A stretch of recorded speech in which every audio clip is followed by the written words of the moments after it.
Welcome back to Trusting God, where we journey through the Shaloms to uncover timeless truths that strengthen faith in every season of life. If you've been blessed by our studies from Shalom 1 through Shalom 12, you've already seen how God stands with the righteous, comforts the broken, and preserves those who call on Him. But what happens when God seems silent? When your prayers echo back unanswered? That's exactly where Shalom 13 meets us. In just 6 verses, David pours out a heart that feels forgotten and yet finds its way back to praise. This Shalom is a lifeline for anyone walking through spiritual silence, emotional exhaustion, or deep discouragement. Stay with us as we walk through it.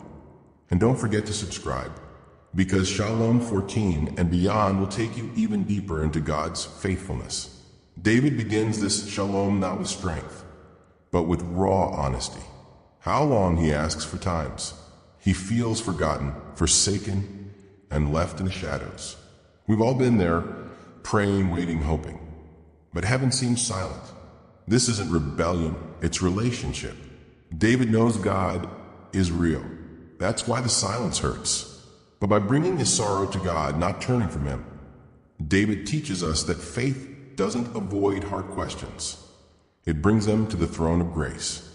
If you've ever wondered why God feels distant, this chapter invites you to be honest in prayer. Like this video and comment, "How long, Lord? I still trust you." Subscribe for more deep shaloms. The battle isn't just spiritual, it's internal. David is worn down by his own thoughts, anxiety, doubt, fear. His enemies seem to be winning not just on the outside, but in his mind. This is where spiritual warfare gets real. But even in this torment, David is talking to God. His pain is not passive, it's a pursuit. And that's the secret. He's still bringing the darkness into the presence of light.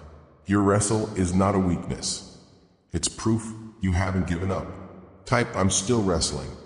But I believe if this chapter speaks to your heart, now David pleads, "Give light to my eyes."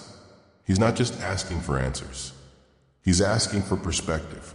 He doesn't want to be overtaken by despair. He doesn't want his enemies to gloat over his fall. Here, David teaches us to pray for spiritual vision, not just a change in circumstance, but clarity in the middle of confusion. You may not see the full picture, but God can light up your eyes to see His presence even in the dark. Comment, "Light up my eyes, Lord," and share this with someone struggling in silence. This is the turning point. David doesn't wait for everything to be fixed before praising. He chooses trust. Despite silence, he clings to what he knows. God's love never fails. Faith isn't the absence of fear. It's holding on to love when fear surrounds you. David anchors himself not in what he feels, but in what he believes. God's love has never failed him, and it won't start now. You can doubt the moment, but don't doubt the love. If you choose to trust even when it's hard, comment, "I trust in your unfailing love."